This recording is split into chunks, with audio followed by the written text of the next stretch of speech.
Wall Street n'a jamais manqué de légendes et il n'a jamais manqué de tragédies. Parmi elles, Jesse Livermore brille à la fois comme le plus éclatant et le plus sombre. Un génie des marchés qui a un jour amassé une fortune si immense qu'elle semblait intouchable. On l'appelait le boy plunger, l'homme qui shortait le marché, un trader assez audacieux pour aller à contre-courant et gagner. Mais ce qui a fait de Livermore une icône, ce ne sont pas seulement les montagnes d'argent qu'il a gagnées. C'est aussi la manière dont il a tout perdu, encore et encore, jusqu'à ce que son histoire se termine par un coup de revolver. Il a laissé derrière lui un livre, mais plus encore, il a laissé un avertissement glacial, gravé au cœur même de Wall Street. Ne tradez pas comme Jesse Livermore. Son histoire est le reflet le plus clair de la vérité brutale sur les marchés. Vous pouvez gagner gros. Vous pouvez voir la tendance avant tout le monde. Vous pouvez être célébré comme un génie. Mais si vous ne savez pas gérer votre capital, si vous ne savez pas rester discipliné, si vous ne savez pas contrôler vos émotions, tout finit, tôt ou tard, par retourner à zéro. Livermore avait gagné plus de 100 millions de dollars à une époque où un seul dollar valait de l'or. Assez pour vivre comme un roi. Mais il a aussi fait faillite plus d'une fois. Anéanti encore et encore. Prisonnier du cycle vicieux. Gagner gros, devenir arrogant, tout perdre, sombrer dans le désespoir. La première vérité qu'il faut mettre à nu, l'arrogance après la victoire. Livermore était un maître dans la lecture de l'action des prix et de la psychologie des foules. À chaque fois que la panique frappait le marché, il pariait gros et gagnait. Mais chaque victoire gonflait son ego, le convainquant qu'il ne pouvait pas se tromper. Le marché ne l'a pas détruit par sa complexité. Il l'a détruit par le piège de la confiance excessive. La leçon est brutale. Vous pouvez gagner 10 trades d'affilée, mais une seule position surdimensionnée suffit pour tout effacer. La deuxième vérité, la gestion du capital. Livermore n'a jamais vraiment traité sa richesse comme un capital d'entreprise. Pour lui, c'était des butins de guerre, à rejouer encore. Plus il gagnait, plus il risquait. Plus il perdait, plus il devenait désespéré. Le cycle était inévitable. Et l'issue toujours la même. Une seule erreur suffisait pour effacer des années de succès. Aujourd'hui encore, les traders ne perdent pas, parce qu'ils manquent de connaissances. Ils perdent parce qu'ils ne savent pas protéger leur capital. Le marché n'est pas une course pour aller le plus vite. C'est un jeu de survie. Et seuls ceux qui protègent de leur capital vivent assez longtemps pour connaître le vrai succès.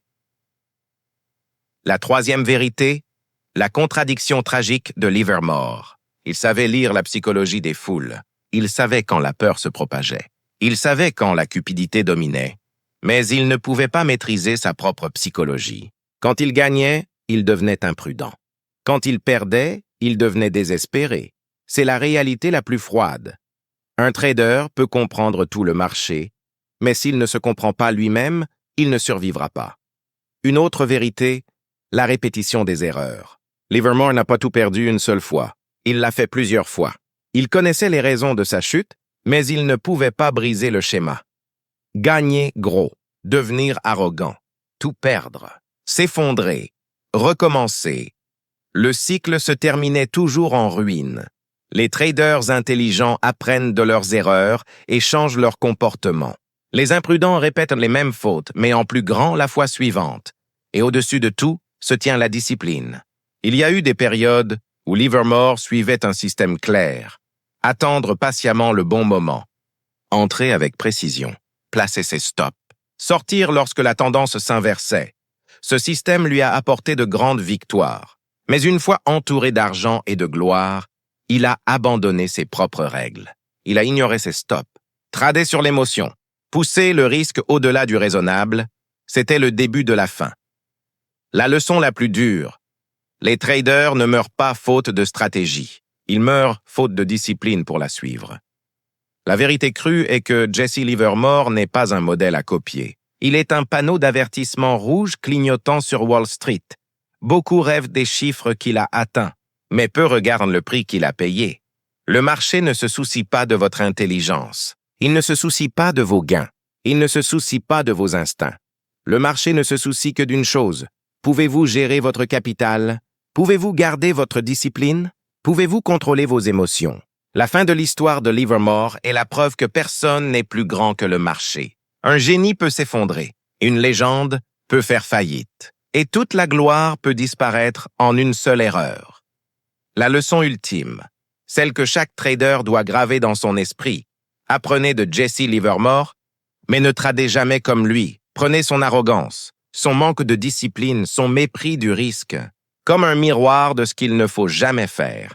Un trader n'a pas besoin d'être un génie. Un trader a seulement besoin de survivre assez longtemps. Et pour cela, vous devez faire ce que Jesse Livermore n'a jamais su faire. Protéger votre capital comme votre sang. Tenir votre discipline comme de l'acier. Et maîtriser vos émotions avec la froide précision d'un combattant de rue dans l'arène de Wall Street. L'avidité, la peur, l'espoir ou la revanche dictent vos trades. Ne liez pas votre identité à l'argent.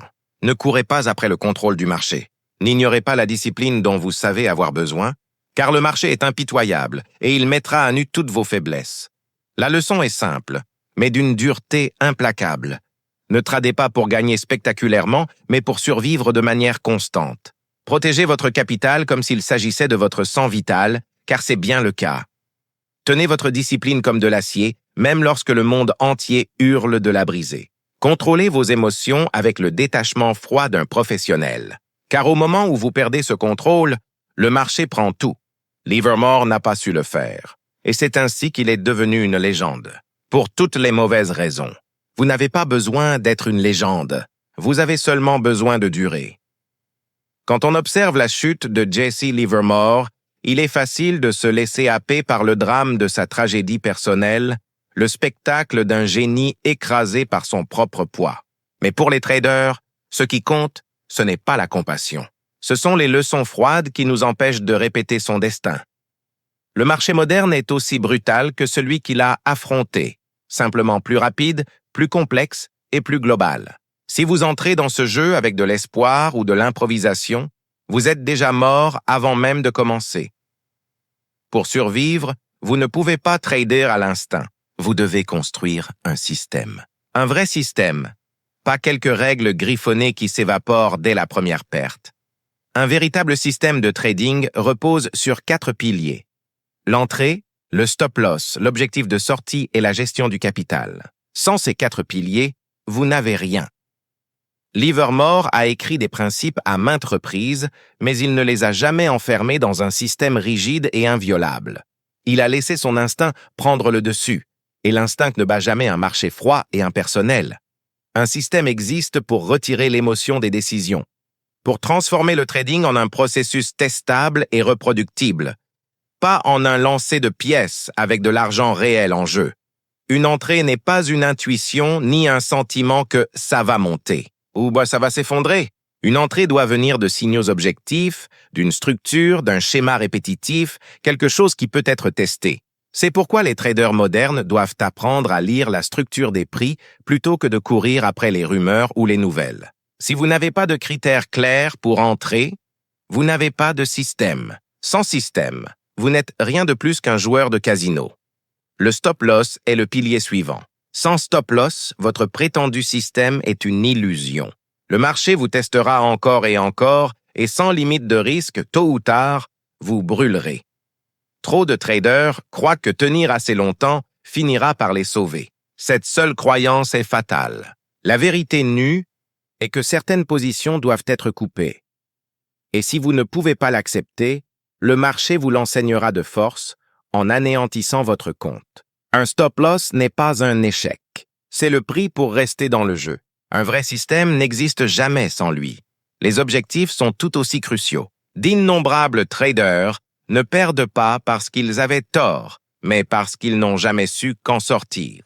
Ils laissent leurs gains s'évaporer en pertes parce que l'avidité leur murmure un peu plus. Un système vous oblige à définir une sortie, un point où vous vous retirez, malgré la tentation d'arracher un dernier dollar. À Wall Street, garder ses gains est plus important que d'en faire. Livermore a eu plusieurs occasions de prendre sa retraite riche, mais sans mécanisme pour protéger ses victoires, il les a laissés filer. Un système n'autorise pas cela. Le dernier pilier, celui qui sépare les survivants des cadavres, c'est la gestion du capital. C'est là que la plupart échouent. Et c'est là que Livermore a échoué de la manière la plus spectaculaire, un système peut gagner à un rythme modeste. Mais avec une gestion solide du risque, vous vivez assez longtemps pour composer. Sans elle, même si vous avez raison la plupart du temps, 1 ou 2 erreurs suffisent à vous enterrer. La gestion du capital définit combien de capital vous risquez par trade, le ratio risque-rendement que vous imposez, les règles qui gardent votre compte en vie. Livermore croyait que la taille seule pouvait plier le marché. Il jouait des positions démesurées en pensant que son talent le sauverait. Mais le marché se fiche de qui vous êtes. Il ne voit que le flux d'ordre. Et quand vous misez trop gros, il vous écrase. Un système n'est pas qu'une théorie. Il doit être testé. Les traders doivent faire du backtesting, appliquer leurs règles à des données passées pour voir si le respect strict de celles-ci assure la survie. Le backtesting n'est pas une recherche de perfection. C'est la réponse à une seule question brutale. Ce système survivra-t-il assez longtemps pour compter? Mais même le backtesting ne suffit pas. Il faut faire du forward testing. Tester le système en conditions réelles avec de petites tailles pour vérifier qu'il fonctionne sous le stress psychologique du marché. La plupart des traders sautent cette étape parce qu'ils sont pressés de grossir. Cette précipitation est leur arrêt de mort. Un système doit être écrit, rendu explicite, transformé en règles visibles. Et surtout, vous devez tenir un journal de trading pour vous surveiller vous-même. Le journal n'est pas une corvée bureaucratique. C'est un miroir impitoyable. Il révèle si vous suivez réellement votre système ou si vous faites semblant. Un trader sans journal est aveugle, errant dans un désert sans boussole. Mais souvenez-vous, même le meilleur système ne vous sauvera pas sans discipline. C'est la véritable ligne de partage. Le système est la carte. La discipline, ce sont les jambes qui vous portent. Livermore avait des principes brillants, mais il n'a pas eu la discipline de leur obéir. C'est pourquoi un trader moderne n'a pas besoin d'être plus intelligent que lui, seulement plus discipliné, tenir les règles quand ça fait mal. Voilà la différence entre survivre et exploser. Voici une autre vérité que les traders détestent entendre. Un système ne vous rendra pas riche rapidement. Il vous fera durer assez longtemps pour devenir riche. C'est ce que les amateurs n'arrivent jamais à comprendre. Ils veulent doubler un compte en quelques mois. Ils veulent être des légendes. Mais un vrai système ne vise que la survie et la croissance régulière. Vous ne pouvez pas construire une carrière sans capital. Le marché est jonché des cadavres de ceux qui voulaient aller vite. Les survivants sont ceux qui ont compris que le temps, et non la vitesse, est la véritable arme du rendement composé. En pratique, un bon système n'a rien de glamour. Il est ennuyeux, répétitif, mécanique. Il transforme le trading en travail, pas en divertissement. Il fait de vous un gestionnaire de capital, pas un joueur. Et si vous vous ennuyez en respectant votre système, c'est un signe positif, car Wall Street ne récompense pas l'excitation. Elle ne récompense que la discipline. Jesse Livermore est le rappel que le génie ne suffit pas. Il vous faut un système. L'avidité, la peur, l'espoir ou la revanche dictent vos trades. Ne liez pas votre identité à l'argent.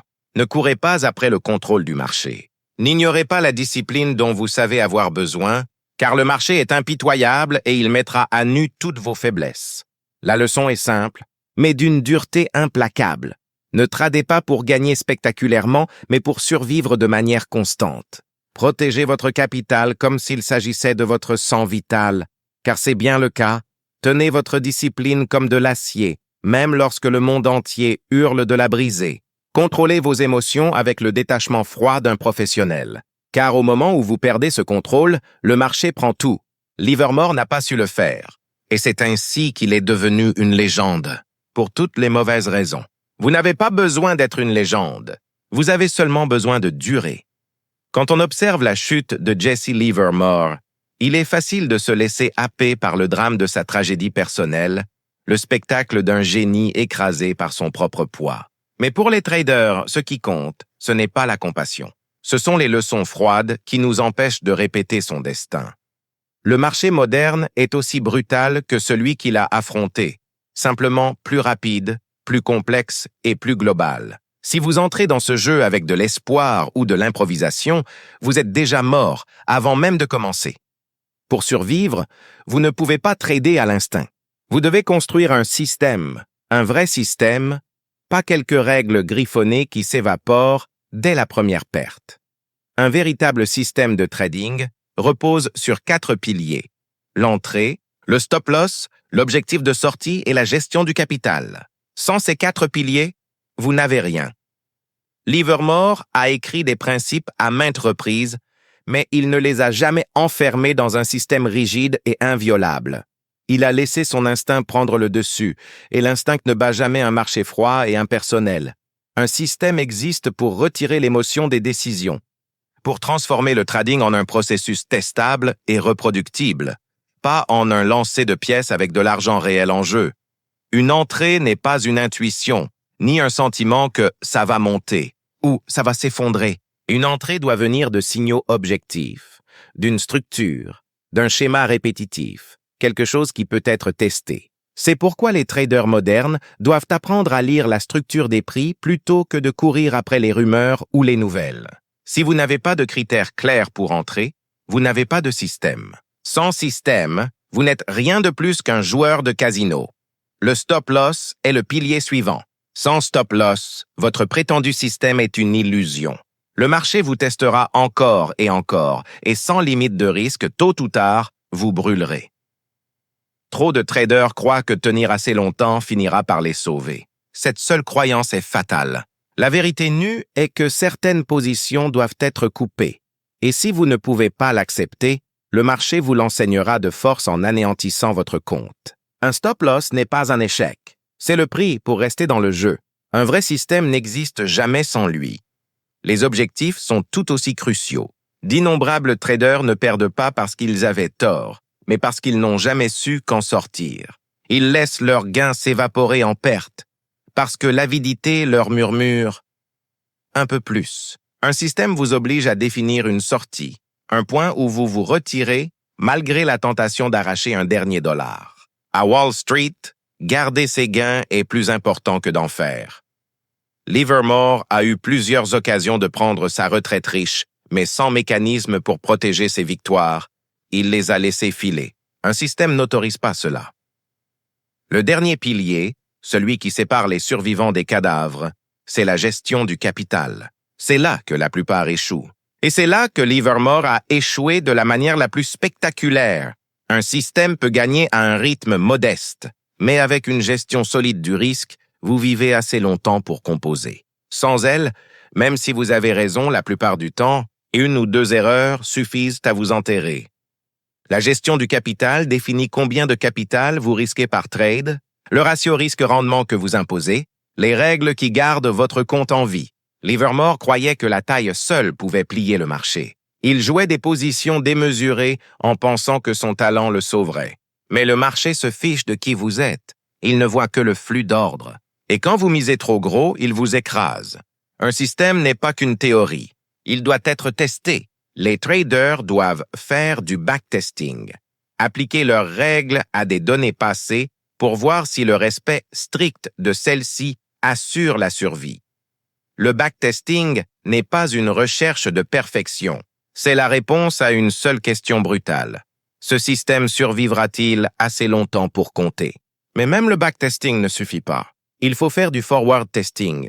Tester le système en conditions réelles, avec de petites tailles, pour vérifier qu'il fonctionne sous le stress psychologique du marché. La plupart des traders sautent cette étape parce qu'ils sont pressés de grossir. Cette précipitation est leur arrêt de mort.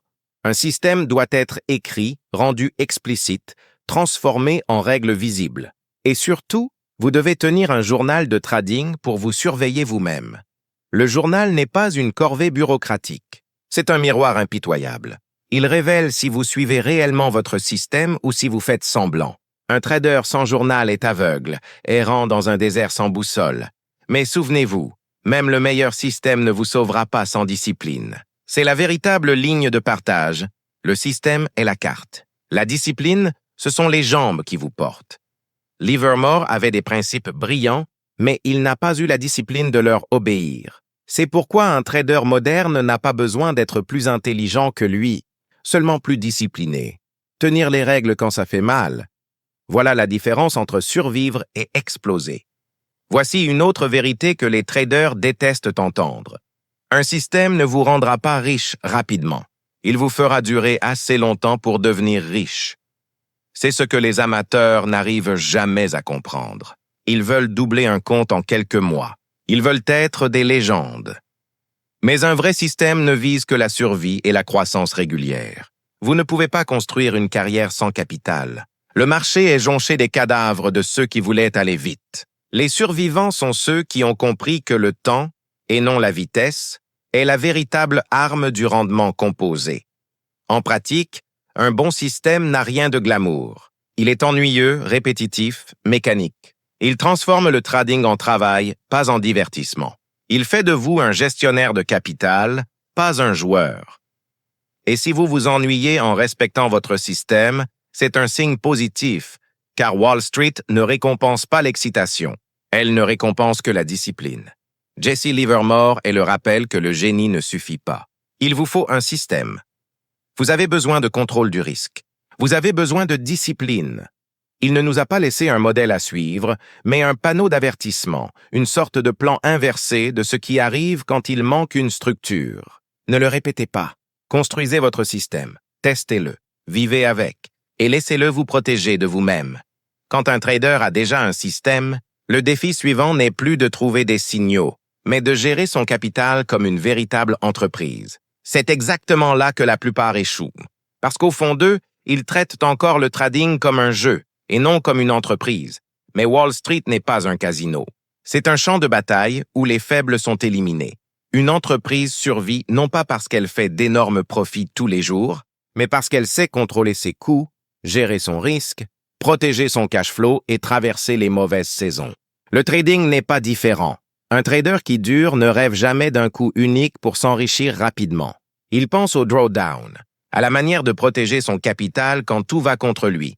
Le drawdown est la vérité froide que la plupart des débutants craignent d'affronter. Quand votre compte chute de 10%, vous avez besoin de plus de 11% juste pour revenir à l'équilibre. Quand il chute de 50%, il faut 100% de gains pour récupérer. C'est une mathématique impitoyable et elle détruit l'illusion que tenir assez longtemps ramènera automatiquement la sécurité. Une entreprise a un bilan, des comptes de résultats, une planification des coûts. Un trader professionnel n'est pas différent. Chaque trade est une dépense, comme une société qui investit dans le marketing ou la production. Si les dépenses dépassent les revenus, l'entreprise fait faillite. Si les risques dépassent le contrôle, le trader explose. Et le fil conducteur est clair. Ni le business ni le trading n'ont de place pour la fantaisie ou l'attachement émotionnel. Pour survivre, vous devez voir le trading à travers le prisme de l'expectancy, espérance. L'expectancy ne se soucie pas de savoir si vous gagnez ou perdez un trade. Elle ne regarde que le résultat moyen lorsque vous exécutez votre système assez longtemps. Un système peut ne gagner que 4 trades sur 10.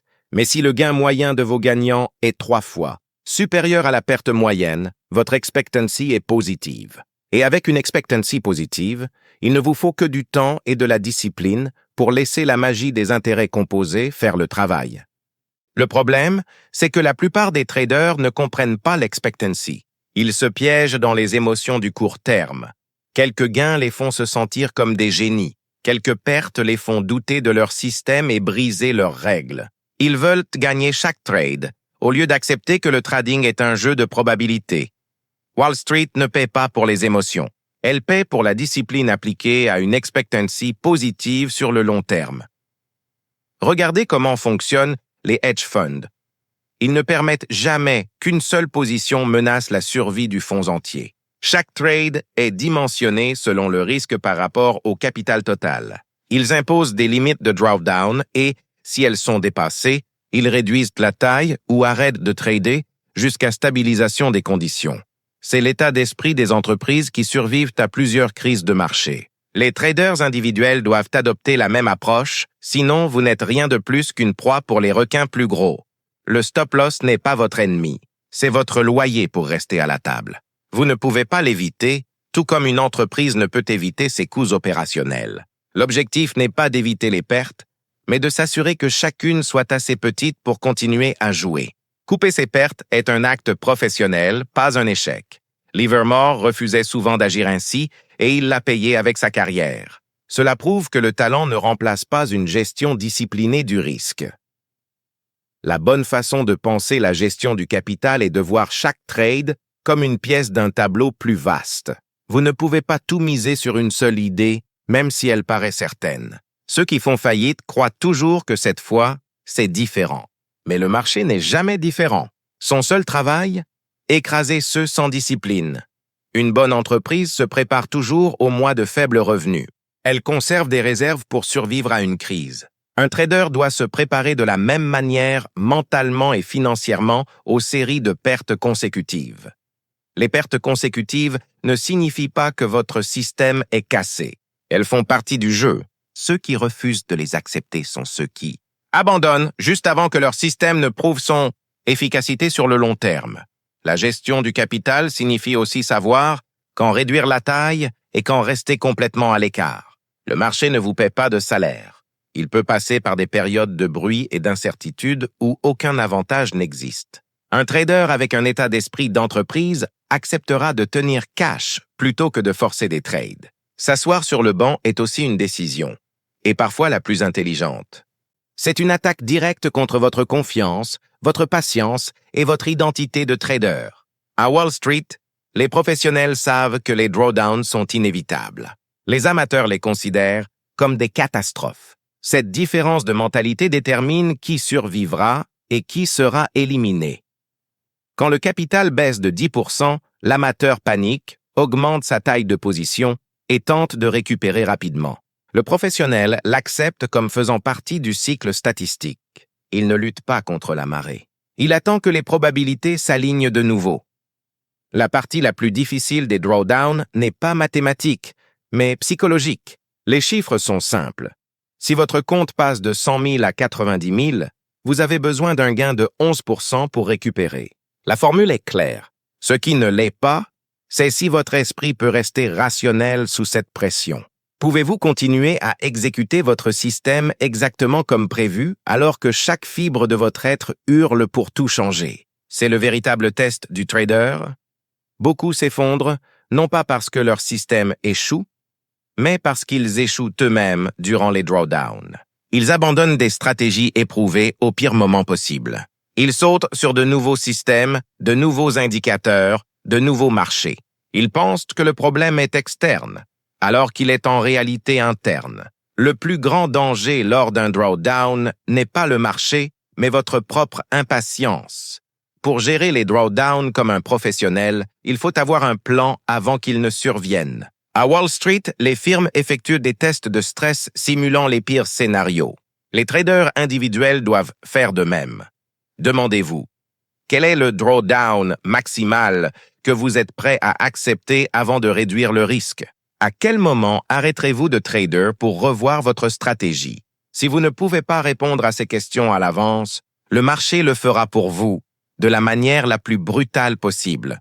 Voici une autre vérité brutale que la plupart des traders évitent. Les drawdowns sont le prix à payer pour les gains futurs. Chaque système a un avantage statistique, mais cet avantage ne se manifeste pas en ligne droite. Il se manifeste par des séries de gains et de pertes.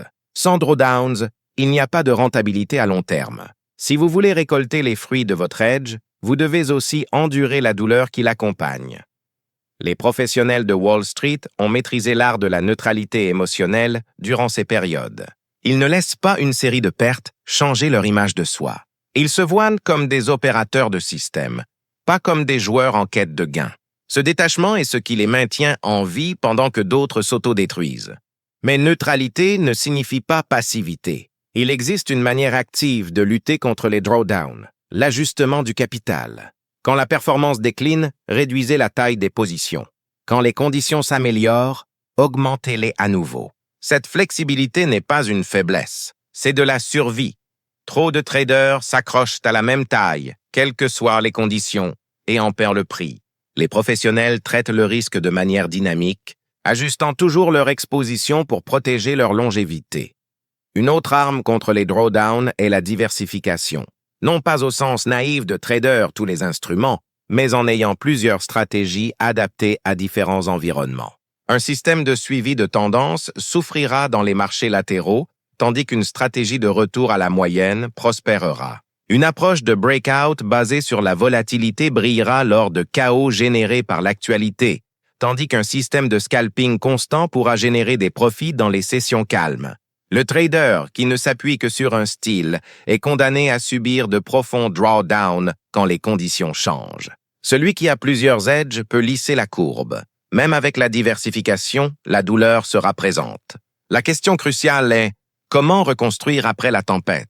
La réponse est simple mais impitoyable. Un petit trade à la fois. Il n'y a pas de raccourci.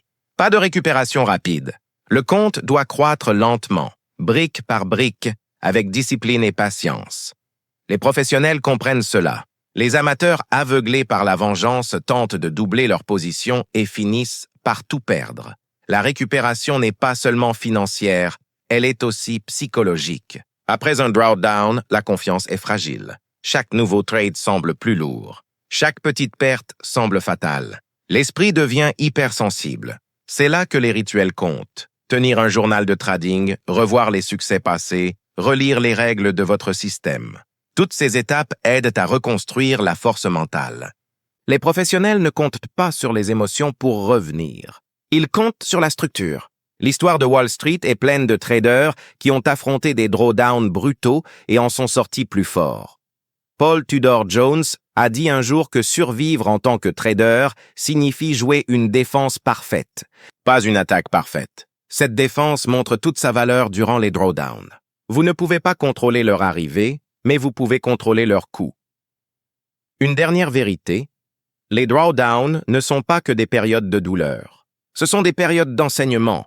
Ils exposent les faiblesses de votre système, les lacunes dans votre discipline, les fissures dans votre psychologie.